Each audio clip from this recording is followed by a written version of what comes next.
The old war dog was broken, his legs ruined by combat in Afghanistan, and he was deathly afraid of the storm. But as the blizzard screamed across the Montana Valley, he forced his way through a solid oak door, disappearing into the lethal freeze, leaving his master to scream into the gale.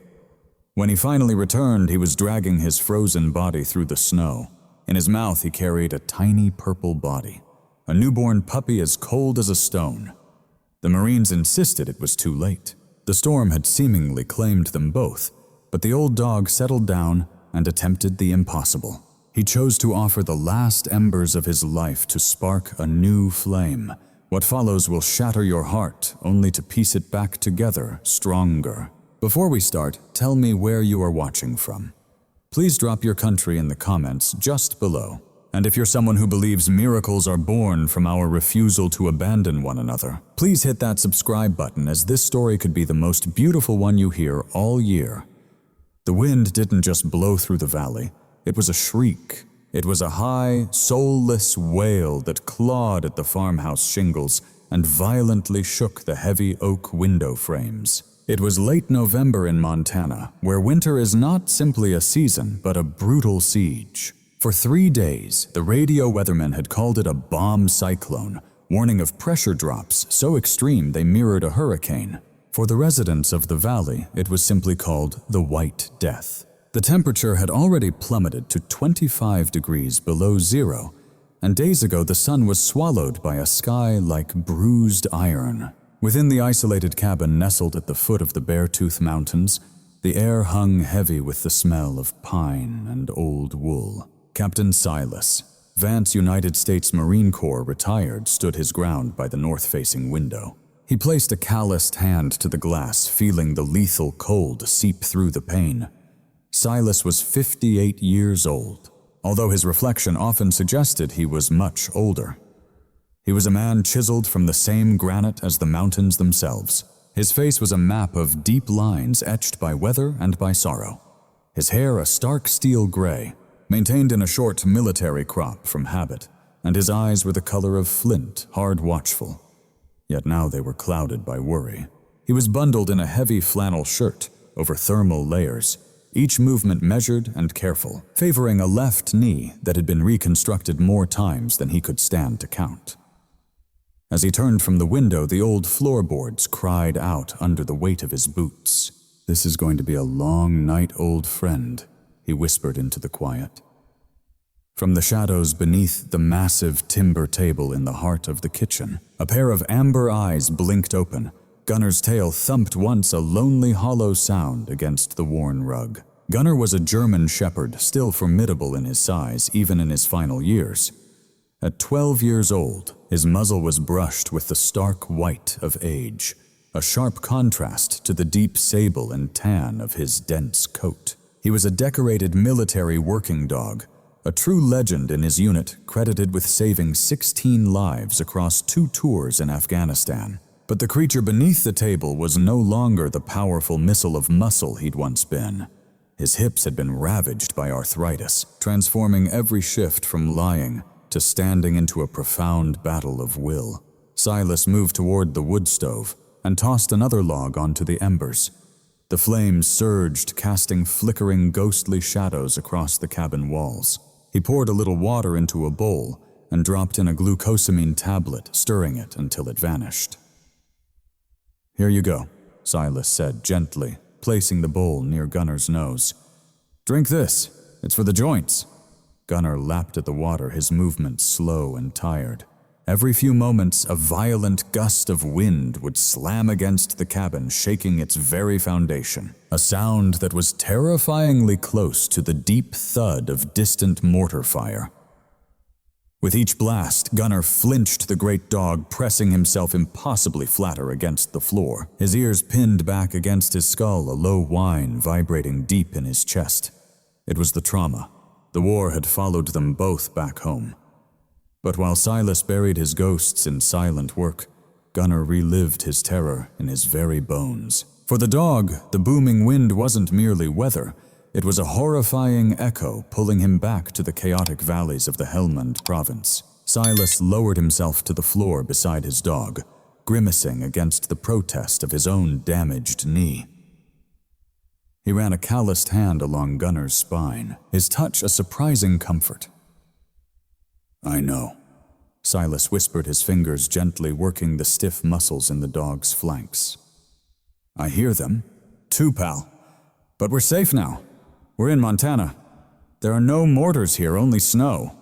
He gazed into the dog's clouded eyes, feeling that familiar, crushing weight settled deep within his chest. It had been 4 agonizing years since cancer had taken his wife, Martha. From that moment on, his world had collapsed to the confines of this fence and the faithful beating heart of the dog beside him. Gunnar was the only living soul who knew the sound of Silas's voice before the war, and the only one who understood the heavy silence that came after. Silas watched as Gunnar struggled just to shift his weight. The bitter cold was seeping up through the floorboards, inflaming old injuries. Silas snatched a thick quilt from the sofa and carefully draped it over his friend. He felt a sinking, awful premonition, one he had fought to suppress since October. This might be their last one, the last winter, the last storm. Gunnar's hind legs were failing him. On some mornings, Silas had to use a towel as a sling just to help him stand to go outside. "You just hold on," Silas whispered, his voice thick with unshed tears. "You and me, Gunnar. We don't give up. Marines don't quit." Outside, the storm intensified its assault. The wind's velocity surged, transforming the snowfall into a blinding horizontal whiteout. The cabin groaned under the relentless pressure. Then a sharp crack of thunder shook the very earth.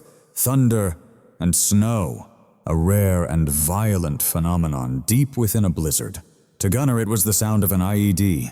The dog scrambled frantically, his claws clicking against the wood as he desperately tried to dig a foxhole into the floor.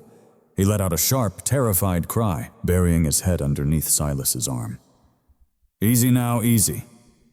Silas wrapped both his arms around the trembling animal, holding him close. "Sure. I've got you. I've got you." They remained like that for nearly an hour, the old soldier rocking the old dog, as nature waged war on their small shelter. The fire popped and hissed a lone comfort. The world outside had been completely erased, leaving only a white abyss and the encroaching deadly cold. Then the atmosphere in the room changed. It happened in a heartbeat. One moment, Gunnar was a trembling bundle of trauma, his face hidden in Silas's flannel shirt. The next, his body went completely rigid. The shaking stopped instantly, replaced by a tension so profound it felt like a coiled steel spring. Silas felt the shift before he could even process it. He pulled back his brow, furrowed in confusion. "Gunnar?" The dog pulled away from him. He didn't cower. He rose. It was a painful, disjointed movement, his bad hips protesting every inch, but he ignored the searing pain. Gunnar stood in the center of the kitchen, his head dipped low, his nose twitching frantically. His ears, which usually drooped with age or were pinned back in fear, suddenly shot forward. They pivoted like satellite dishes, filtering out the tempest's roar, honing in on a single, impossible frequency. "What is it, boy?" Silas breathed, his voice sinking to a hush. His hand found the cold steel of his rifle, a motion born of pure reflex, his old instinct surging to life. Gunnar paid him no mind. His gaze was fixed, locked on the front door. The door was solid oak, 3 inches thick, dead-bolted against the merciless gale. Beyond it was only a fatal cold and the suffocating darkness of the storm. The nearest road, Route 212, was a quarter-mile away, surely impassable under the drifts by now. And then Gunnar made a sound Silas hadn't heard in years. It was not a whine of pain, nor was it the bark of a common pet.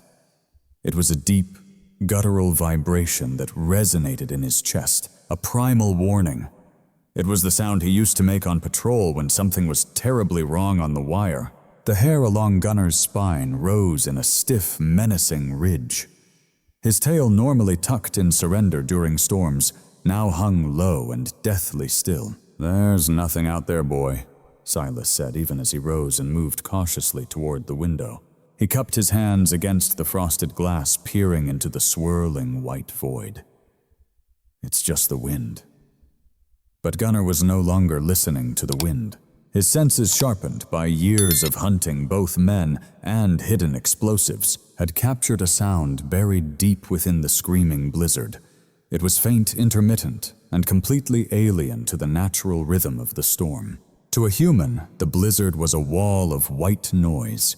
To Gunnar, the storm was a symphony, and someone had just played a terrifyingly wrong note. Gunnar took one deliberate step toward the door, then another. He looked back at Silas, his eyes blazing with a clarity that burned away the cloudy veil of age.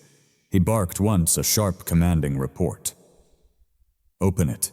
"No," Silas said, his voice firm. "You're insane. It's 25 below. You'd freeze to death in 10 minutes out there." But Gunnar refused to yield. He went straight to the door and scratched at the heavy wood, whining with a desperate, high-pitched urgency that was worlds apart from his usual fear. This wasn't panic. This was duty. Silas froze. He knew this dog. He knew that Gunnar could distinguish the metallic click of a loaded AK-47 magazine from 3 blocks away. He knew Gunnar's hearing was legendary, capable of finding a heartbeat beneath a mountain of rubble. "What is it you hear?" Silas whispered into the charged air. A deep chill, having nothing to do with the freezing temperature, traced its way down his spine. Gunnar's gaze shot to the door, then locked with Silas's, before he threw his massive frame against the wood with a heavy thud. He wasn't panicked. He was frantic, driven by a desperate urgency. He was trying to warn Silas that something was out there, in that blinding white void. Something that didn't belong. Silas's eyes flickered to the rifle leaning against the wall, then back to the shuddering door. The storm howled like a vengeful spirit, burying the world in a tomb of ice. But inside the cabin, the ghost of a warrior had returned to the old dog's eyes. Whatever lurked out there, Gunnar was prepared to charge into the tempest to find it. The profound silence of the cabin was shattered not by the storm, but by a sound Silas Vance hadn't heard in nearly 10 years. Calling it a bark was a profound injustice to the sheer concussive force of the noise. It was a detonation. Gunnar stood before the heavy oak door, the hackles on his back raised in a jagged ridge of black fur. He unleashed another bark, a deep, rhythmic thunder that vibrated through the floorboards. It was a measured, powerful report. It was a cadence, a clear signal. "Gunnar, knock it off!" Silas snapped, the sudden noise shredding his frayed nerves. He forced himself up from his knees, his bad leg protesting with an audible pop. "You're just hearing things, buddy. The wind is playing tricks on you." But Gunnar was relentless. The dog shifted his weight, his claws scrabbling desperately against the wood, and began to rake his paws down the door. The sound was agonizing, hard keratin gouging the finish of the antique wood. He whined between barks, a high, oscillating cry of pure distress that sliced through the low roar of the blizzard outside. "Hey!"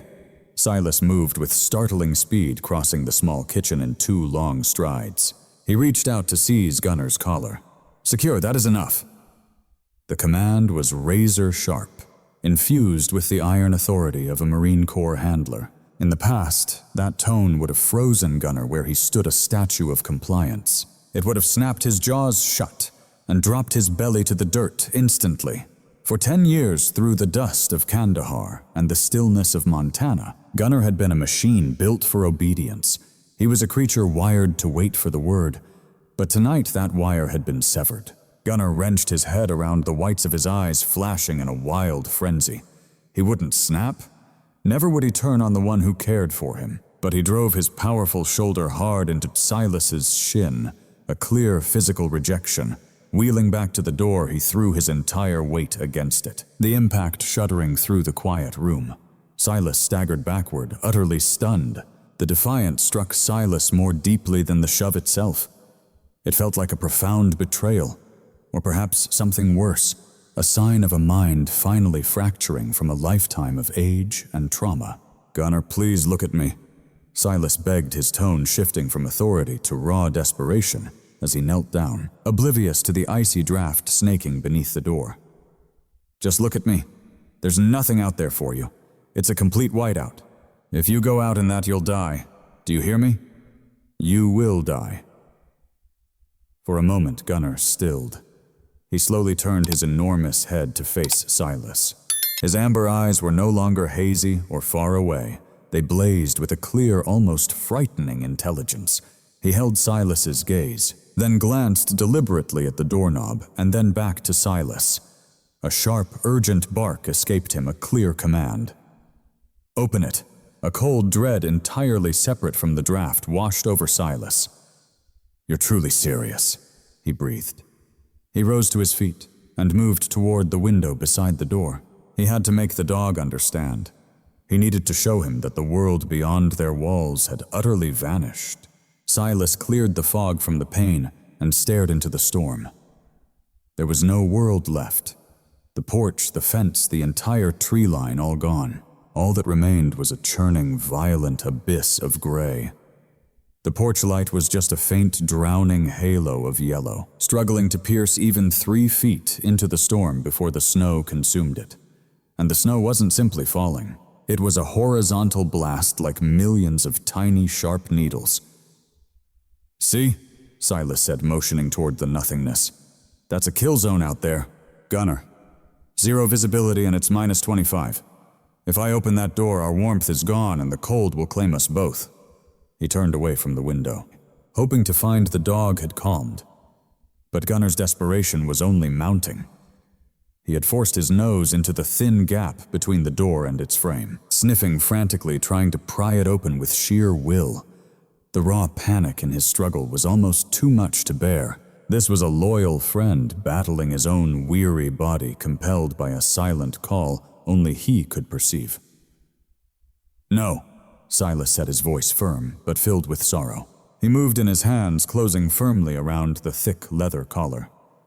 "We are going back to the fire. Right now. Heel?" With a heavy heart, he pulled.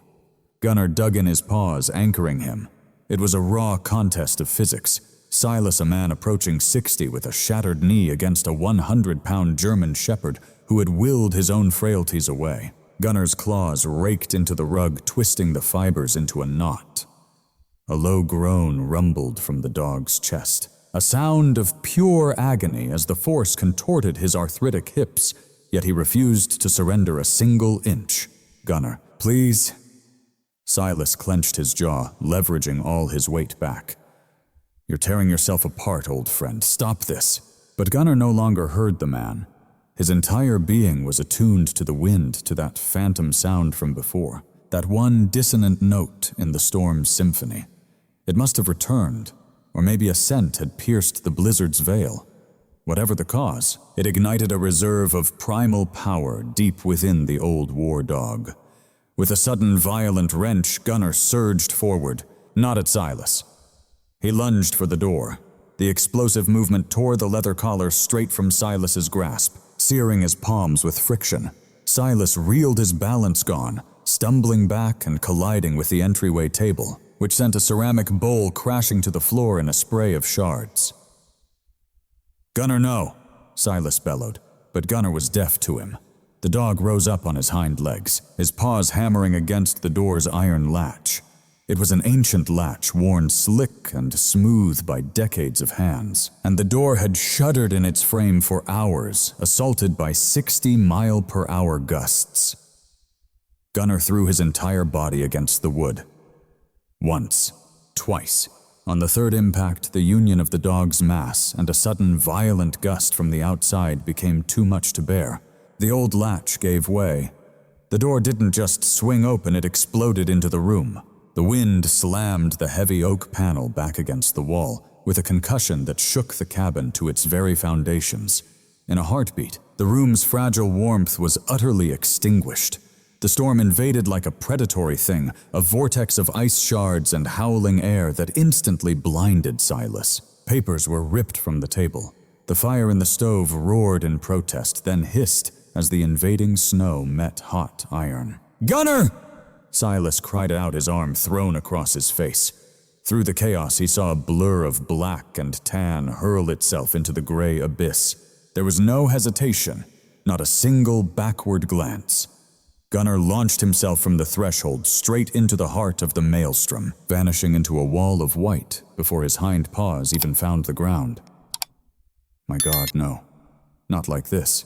Silas lurched upright, his feet betraying him on the slick snow already blanketing the floor. A sudden icy dread seized him. It was a blade of pure, cold terror twisting in his heart. Gunnar had vanished. His frail old friend was lost in a blizzard capable of stealing life in mere moments. A wave of adrenaline surged through Silas, erasing the fire in his knee. The old rancher was gone. In his place stood a Marine, his brother in arms now exposed beyond the wire. Thought gave way to pure, unthinking instinct. Silas ripped his heavy parka from its hook, forcing his arms through the sleeves, while his boot sent the ceramic shards scattering across the floor. There was no time for the zipper. His trembling fingers fumbled with the toggles, securing them with desperate haste. He forced his feet into the heavy sorrel boots, ignoring the laces and wrenching the drawstrings tight in a single brutal motion. His gaze shot to the gun rack. The storm. It wasn't just snow. It drove the predators down from the high country. Wolves, cougars. Gunnar was out there helpless. Silas seized the Winchester, the lever-action rifle, feeling like an extension of his will. He chambered around with a deafening crack. A glance confirmed it was loaded. He snatched the high-beam flashlight from the shelf and lunged for the gaping doorway. The wind struck him like a fist, a solid wall of ice that stole the very breath from his lungs. The roar was absolute, a deafening chaos of shrieking wind and ice. "Gunnar!" he roared into the gale, but the storm ripped the name from his mouth, swallowing it whole. His eyes found them faint impressions in the snow already vanishing, showing the path his friend had taken. The tracks led away from the sanctuary of the porch, heading directly for the dark maw of the tree line and the lost road. Silas yanked his hat down, set his jaw against the gnawing cold, and plunged into the churning darkness. He would not let his friend perish alone in this world that had become nothing more than a suffocating, endless white. Silas Vance battled the storm, his legs screaming in protest as he fought to lift his heavy boots through the smothering drifts. The flashlight felt like a cruel joke. Its beam collided with the blizzard, throwing a blinding glare back into his eyes. It offered no light, only a disorienting wall of white. He moved on pure memory, guided by the ghost of the tree line bordering his land. "Gunnar!" The scream was raw, torn from his throat, only to be instantly shredded and scattered by the merciless wind. He was only 200 yards from the cabin, but in this violent tempest it might as well have been 200 miles. The temperature had plummeted. The cold was a physical crushing weight against his chest, freezing the very moisture in his lungs with every searing inhale. His mind raced with horrifying possibilities. Gunnar, with his failing hips buried in a drift. Gunnar lost in the blinding whiteout, wandering onto the highway. Gunnar succumbing to the exposure. Silas reached the barbed wire fence that signified the boundary of his property. The wire was sheathed in inches of ice, humming a low, ominous vibration in the wind. He gripped a fence post to anchor himself, gasping for breath. Then, through the chaos, he saw it. 30 feet ahead, down the incline leading to the drainage ditch of Route 212, a shadow was in motion. It wasn't the frantic, panicked movement of a creature who was lost. It was rhythmic, deliberate. Silas threw himself over the fence, tearing his parka, but not feeling it. He slid desperately down the embankment, the snow surging into his boots. Gunnar. The old German shepherd was there. He wasn't wandering aimlessly, he was digging. Gunnar was immersed up to his shoulders in a deep snowbank near the bottom of the ditch. He was frantic, his paws churning the snow with a ferocious energy, throwing white clouds behind him. As Silas stumbled closer, the beam of his flashlight finally caught the reflection of something other than snow. Metal. Twisted dark metal. It was a pickup truck. It was on its side, half swallowed by the suffocating drift. The front end was crumpled, like tinfoil wrapped around the trunk of an enormous pine tree that had snapped clean from the impact. The hazard lights were extinguished. The cab was a black void. Silas scrambled down, slipping on a treacherous patch of ice hidden beneath the powder. He fell hard on his bad hip, biting back a raw curse, and was forced to crawl the last few feet. He reached the truck first, thrusting his light into the shattered driver's side window. "Hello, is anyone in there?" Silas yelled, his voice torn by the wind, as he slammed the butt of his rifle on the doorframe. The cab was empty. The airbags had deployed, hanging like pale, deflated ghosts. There was blood on the steering wheel, frozen into dark, ugly smears, but no body. The driver's door had been forced open, likely by the sheer force of the crash, or by the driver's desperate escape. Silas swept his light across the ground. Faint, wind-scoured indentations led up toward the road, and beside them tire tracks from another heavier vehicle, perhaps a county plow, or a desperate driver, a fleeting shape on the highway's edge, swallowed again by the falling snow.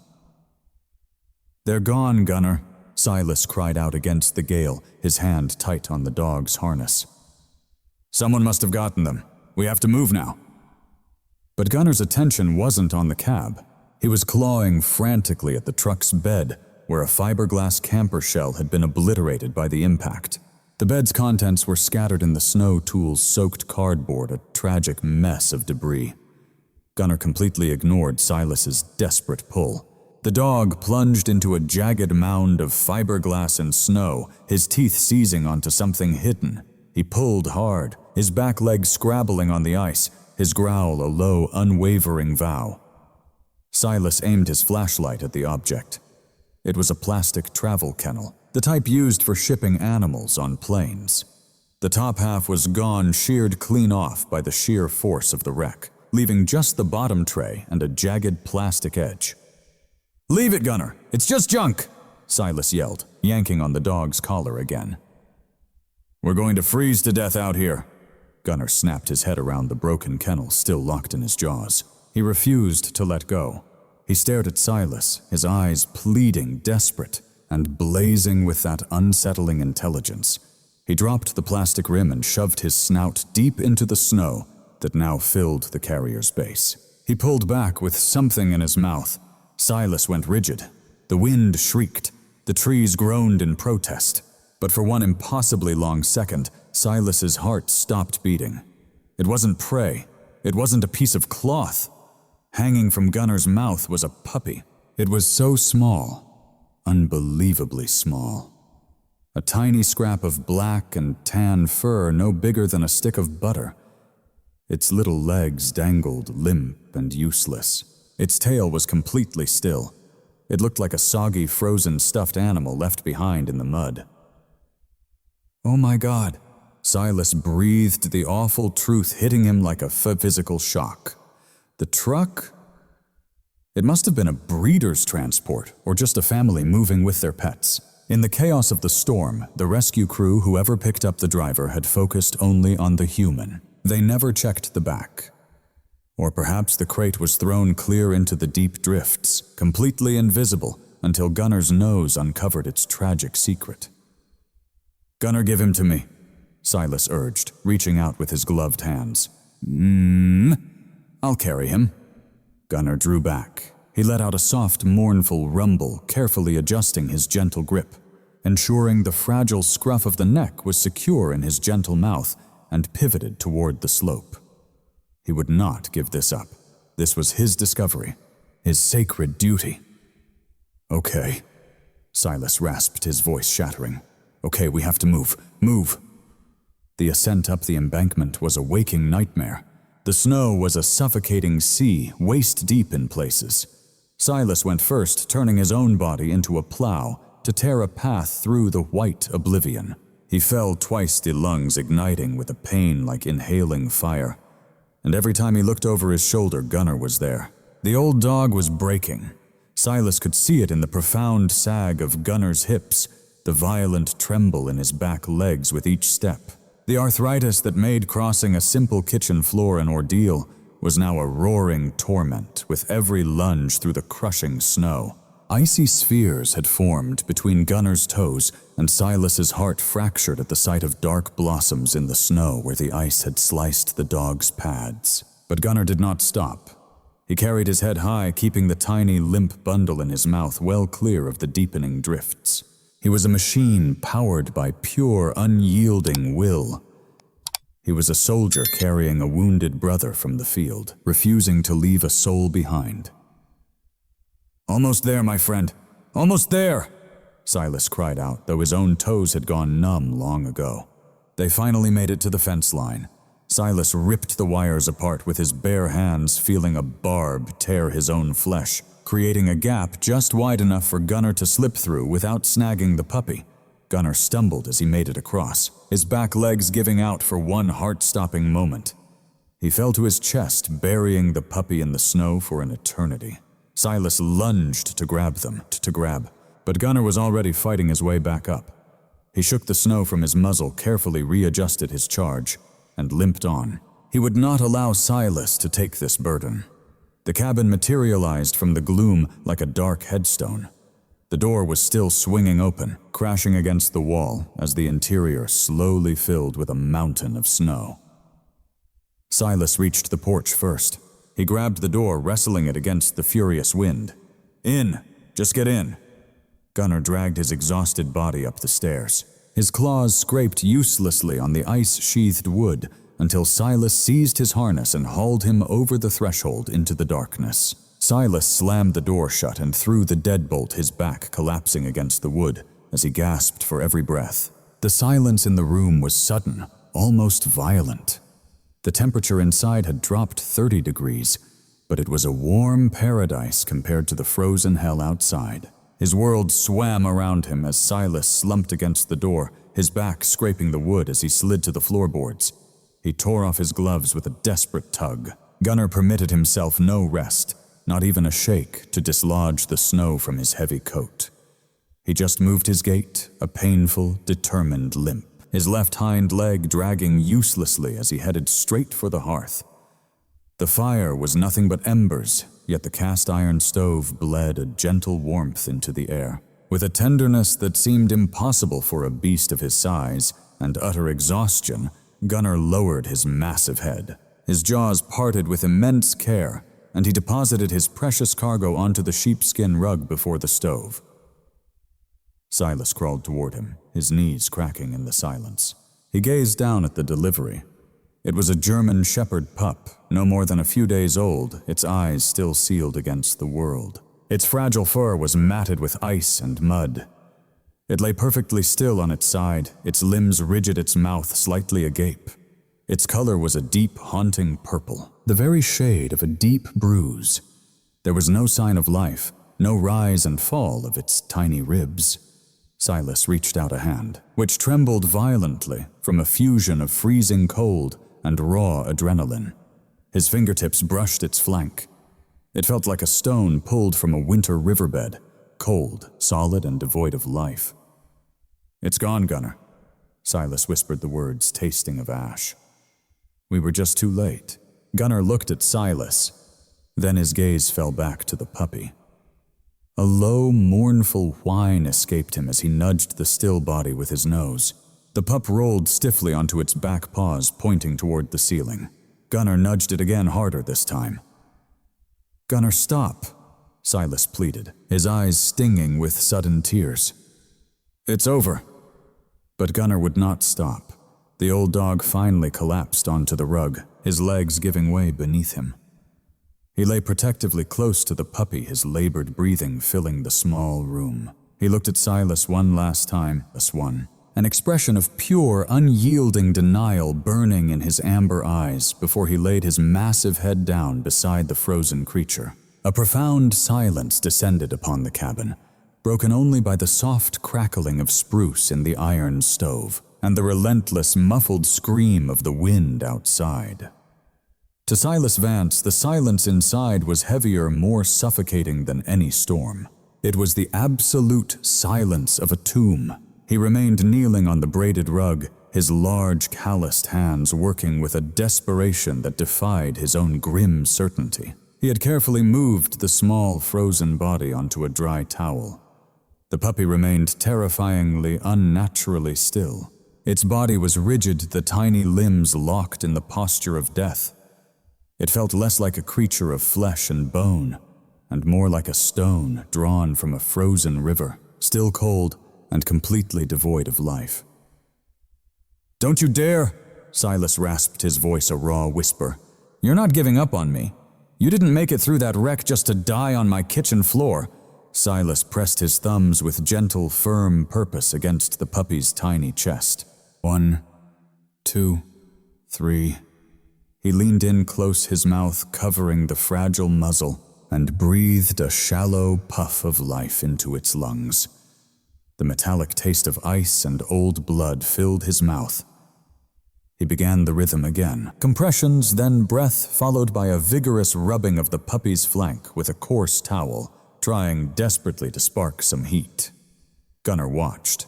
The old dog remained motionless by the hearth, lying with his head resting solemnly on his front paws. His amber eyes were locked onto Silas's hands with an almost unnerving focus. All the while, Gunnar shivered, tremors racking his body, starting in his shoulders and rippling down to his ravaged hips. He was soaked, spent, and clearly in agony from their journey, yet he refused to so much as blink. 10 minutes slipped by, then 20. Silas finally rocked back on his heels, sweat glistening on his brow despite the room's chill. The tiny form on the towel remained exactly as it was, the grim, grayish-purple tone of its skin unchanged. Not a single rise and fall of the chest, not even the slightest twitch of a paw. With a heavy sigh, Silas reached for his stethoscope, a relic from his late wife's time as a nurse. He pressed the cold bell against the puppy's chest and closed his eyes, concentrating, willing his ears to pick up something through the rubber tubes. A flutter, a swish, anything at all. There was only silence.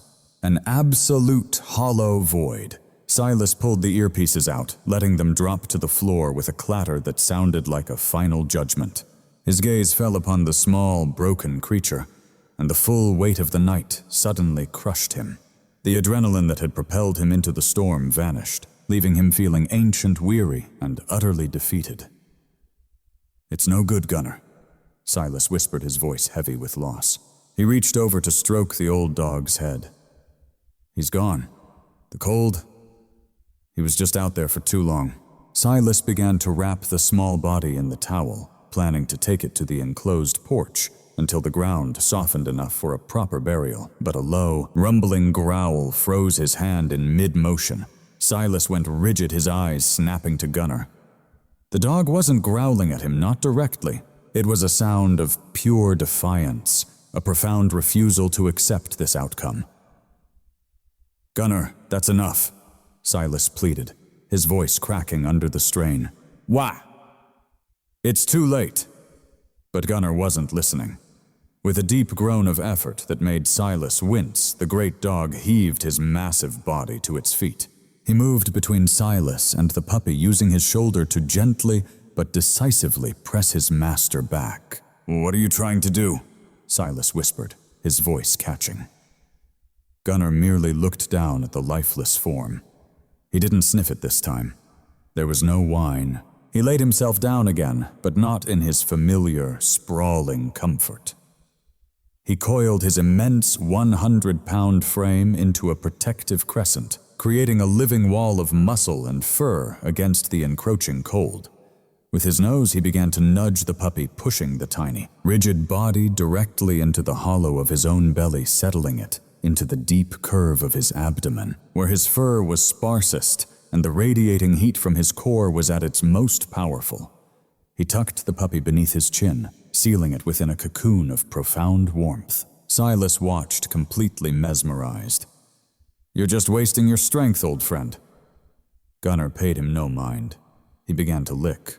This was nothing like the gentle, loving grooming of a pet. It was raw. It was almost violent.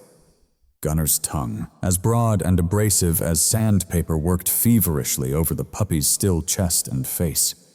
He licked with a driving, rhythmic urgency, physically rocking the tiny creature's body back and forth against his own. Thump, thump, thump.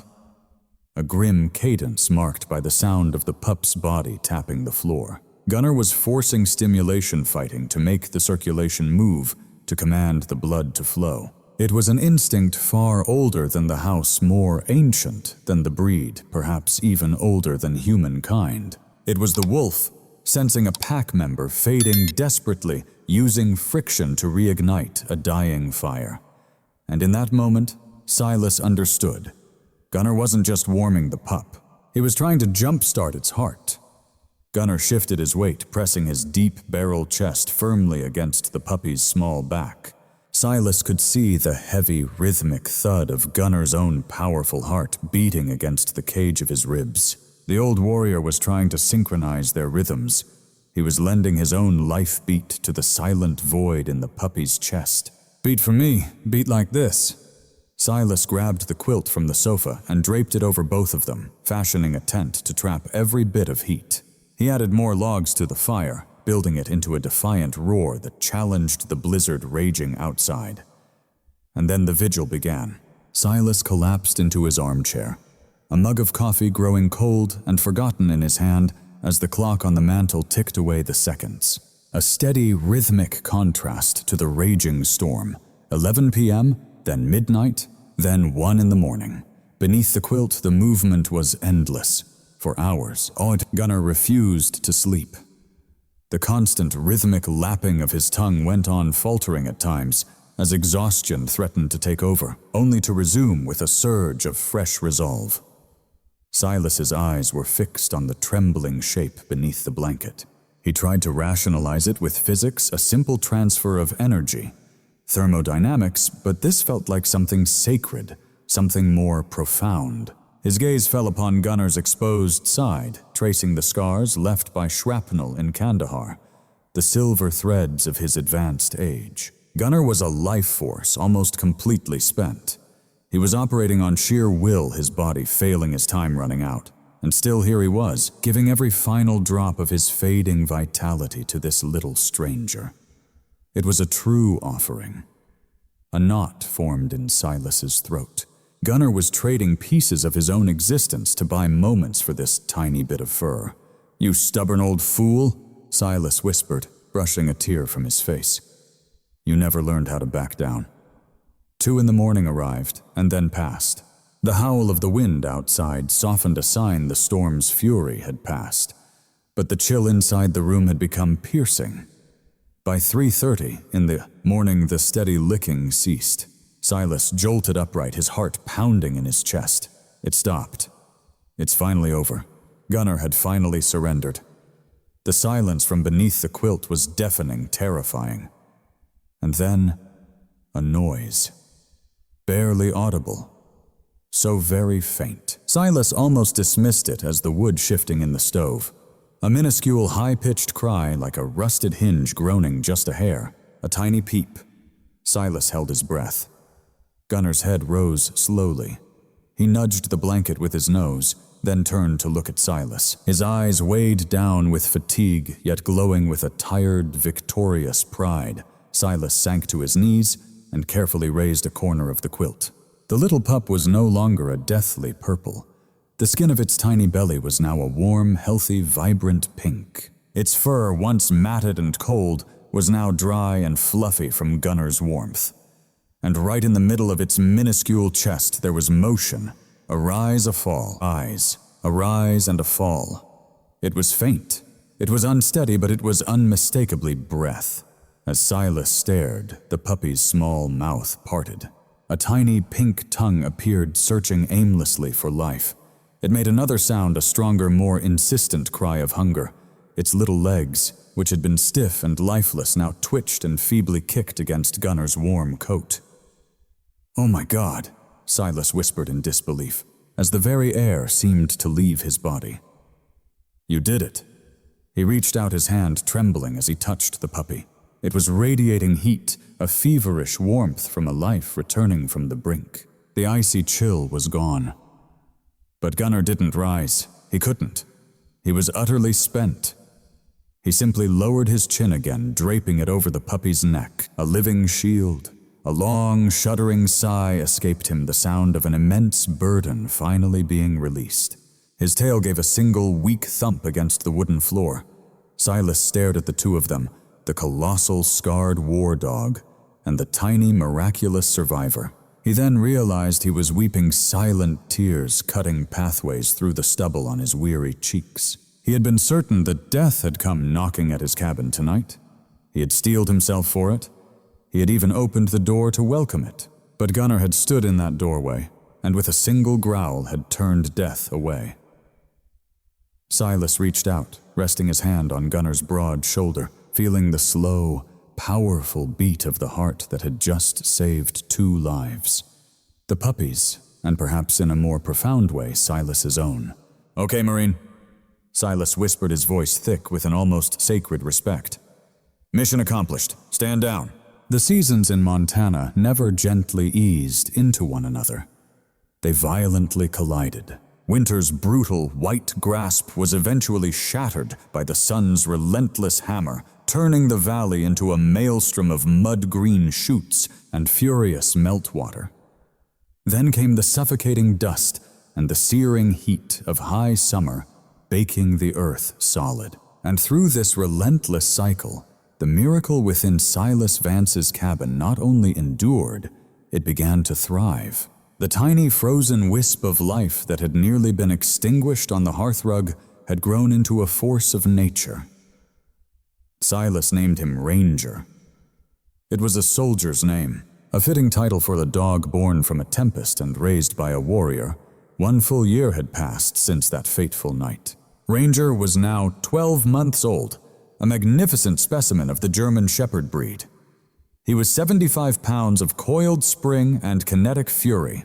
His coat was a rich, dark sable, darker than Gunnar's had ever been, and his movements were fluid and loose-limbed, possessing the clumsy elegance of a teenager who hadn't yet mastered his enormous paws. He was all unyielding drive, all untamed impulse, a creature who experienced the world as an endless series of things to be chased, chewed, or announced with a thunderous bark. Gunnar, by stark contrast, had become a ghost, wandering through his own time. At 13, the old war dog was a crumbling, beautiful monument. His muzzle was a stark, ghostly white, as if dusted with the flour of countless years. The arthritis in his hips had seized him, forging a permanent grinding hitch into his stride. He spent 18 long hours a day lost to sleep following the slow march of sunlight across the worn porch floorboards. But when Ranger stirred, Gunnar was instantly alert, a silent sentinel, his mind far from any game. It was a Tuesday afternoon, oppressively hot and dry, the air vibrating with the relentless drone of cicadas. Silas sat on the porch steps, the blade of his knife whispering against a piece of cedar, his eyes fixed on the 2 dogs in the yard. Ranger had unearthed a collapsed old football, joyfully flipping it into the air, snatching it from its fall, and tearing off on triumphant laps around the dusty yard. He was pure, unbridled energy, yipping and pouncing on the weathered leather skin. In an instant, the ball was forgotten. Ranger froze his ears, swiveling like radar dishes, as a squirrel shot across the fence line. And without a flicker of hesitation, Ranger launched himself forward. He erupted from a dead stop, a tawny blur of motion, his barks shattering the afternoon's calm, hell-bent on chasing that creature into the next county. "Ranger, no." The words had barely left Silas's lips when he realized they were unnecessary. A deep, resonant sound, a thunderous rumble sliced through the yard. It was not a bark. It was a growl, short, sharp, and laden with unquestionable authority. Gunnar had pulled himself to his feet on the porch. He made no move to run, his body wouldn't allow it. But he stood at the top of the stairs, his frame locked and rigid, his gaze fixed upon Ranger with the intensity of a targeting laser. Ranger dug in, skidding to a jarring halt in the dust, his claws ripping through the parched grass. His head snapped back toward the porch. The squirrel disappeared into the safety of a pine, but Ranger's world had narrowed to a single point. He looked only at Gunnar. The old dog stared back, his gaze unwavering. There was no tail wag, just a silent, immense pressure projected across the yard. A crushing weight of command. Hold, discipline. Ranger's head dipped low, His ears flattened against his skull. The reckless, joyful energy vanished as if it had never been, replaced by a posture of pure submission, of profound apology. He trotted back toward the porch, his path leading not to Silas, but directly to Gunnar. He gently licked the old dog's white muzzle, an unmistakable offering of deference and regret. Gunnar acknowledged it with a solemn, stoic sniff, and then began the slow, painful process of lowering himself back to the wood. Silas's hands stilled. In that moment, he understood with a stunning, sudden clarity precisely what he was seeing. You're not his father, are you, Gunnar?" Silas whispered, a slow shake of his head. "You're his drill sergeant." It was a ritual that unfolded every single day. Gunnar was forging Ranger, teaching him the unspoken language of a working dog. Whenever Silas set the food bowls down, when Ranger would lunge forward, Gunnar would meet him a hard, deliberate block with his shoulder, forcing the young dog into a sit, holding him there until their eyes locked in shared understanding. On their patrols of the property's edge, if Ranger got distracted by the scent of a flower, Gunnar would release a single sharp bark, calling him back to formation. Gunnar was fading. Silas felt it in his soul. The veterinarian had confirmed it, and somehow Gunnar knew it too. He was desperately racing against his own body's betrayal, trying to transfer a lifetime of field knowledge into the puppy's untested spirit. He was methodically stripping away the pet to build a guardian. The final unforeseen test came 2 weeks later during the golden haze of an early September day. The huckleberries were ripe in the high country, their sweet perfume drifting down into the valley. But that scent carried more than just sweetness. Silas was deep inside the barn, absorbed in repairing a tractor engine, the sharp clang of metal completely smothering the sounds of the afternoon. The dogs were outside, dozing in the shade of the large oak near the tree line. Suddenly the wind shifted, blowing out from the dense forest and across the open yard. Ranger smelled it first. He shot up from his rest, the fur along his spine bristling. It was a scent he had never known, musky, heavy, and radiating danger. Emerging from the brush 50 yards out was a black bear. It was a male, perhaps 300 pounds. Not enormous for its species, but a behemoth compared to a dog. He was gaunt, starved, and searching for the trash can Silas kept behind the shed. The bear sampled the air, its small, dark eyes scanning the yard with unnerving focus. Ranger's reaction was immediate and utterly explosive. He let loose a high, frantic bark and charged. His every instinct screamed with pure territorial aggression. Attack, chase, dominate. He was a heat-seeking missile with no guidance, about to collide with a predator that could shatter his spine with a single dismissive swipe. "Ranger!" Silas screamed, his wrench clattering to the floor as he scrambled for the barn door. He was too far. Ranger was 10 yards into his deadly sprint when a black and tan blur intercepted him. It was Gunnar.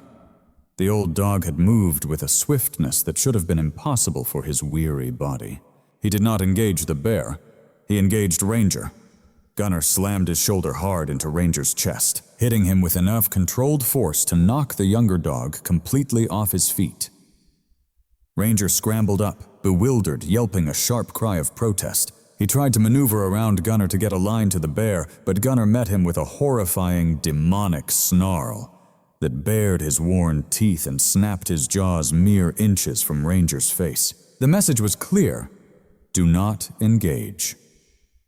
Gunnar physically forced Ranger back, driving him with his own body until they were pressed against the woodpile. Then, with a sudden, deliberate movement, Gunnar dropped into a down position, his gaze locked intensely on Ranger. Ranger, trembling with a surge of adrenaline, looked from the bear to Gunnar, and in that silent stare, he understood. He lowered himself to his belly right beside the old dog. They lay side by side in the grass, a tableau of silent waiting. The bear, emboldened by the sudden stillness, took a hesitant step forward, huffing as it swayed its massive head. It saw the dogs, but they weren't moving, they weren't barking, they were not behaving like cornered prey, and yet they weren't acting like threats either. They were simply watching. Gunner's eyes were an unblinking anchor fixed upon the bear, his body a statue of pure silence. He was completely still, assessing the level of danger, patiently waiting for the tide to turn. Ranger mirrored his every stillness. His body vibrated with a primal need to fight, but he held his ground, observing the bear through the lens of Gunner's unwavering discipline. The bear faltered. Predators despise uncertainty. A barking dog is predictable. A silent, staring dog feels like a trap. The bear huffed again, clawing at the dirt, testing their resolve. Gunner didn't so much as blink. The animal decided the trash cans weren't worth this unnerving standoff. It turned its head, looking back toward the sanctuary of the trees. It took a step to the side, exposing its flank as it prepared to leave. Gunner made no sound, but somehow the signal was given. He rose to his feet. Ranger rose with him. Gunner took a single step forward and let loose a deep, resonating bark that shattered the quiet. And Ranger unleashed hell. He didn't charge in blindly. He advanced in a controlled line, shoulder to shoulder with Gunner. They projected a wall of sound that was deep, guttural, and absolutely menacing. They didn't chase, they pushed. They were a phalanx of two. The bear, stunned by the sudden, coordinated aggression, was thrown into a panic. It scrambled, kicking up dirt in its confusion. It bolted back into the woods, crashing through the underbrush in a clumsy, desperate retreat. Ranger started to pursue, to follow it into the darkness of the trees. "Hold!" Sealus's voice rang out from the yard, but Gunner had already acted. He had stepped directly across Ranger's path. He was a living barrier blocking the pursuit. The bear was gone. The threat had been neutralized. Leaving the perimeter was a needless risk. Ranger stopped. He was gasping for air, his eyes wide with shock, his chest heaving with ragged breaths.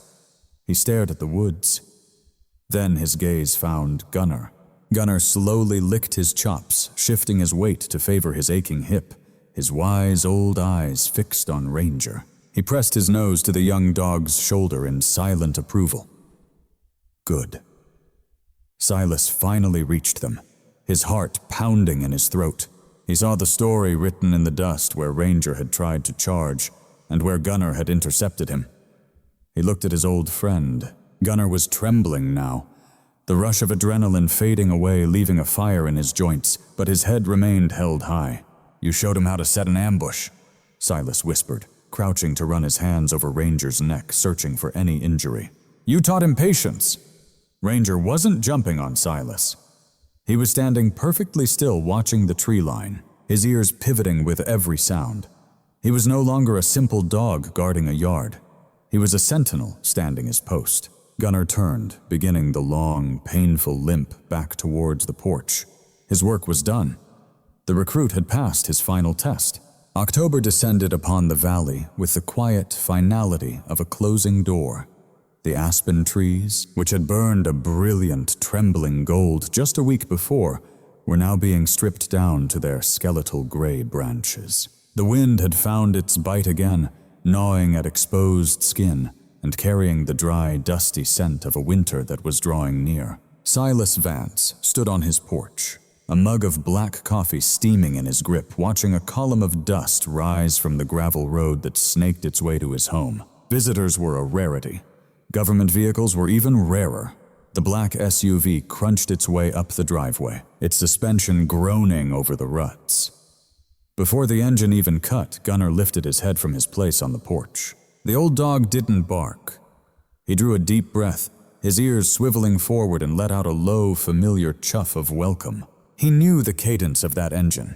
He knew the man behind the wheel. The driver's door opened, and Lieutenant Colonel Frank Miller stepped out. Miller was a man who looked as if he were cured in smoke and sand. He was in his early 50s, lean and wiry, with a face mapped by the harsh sun.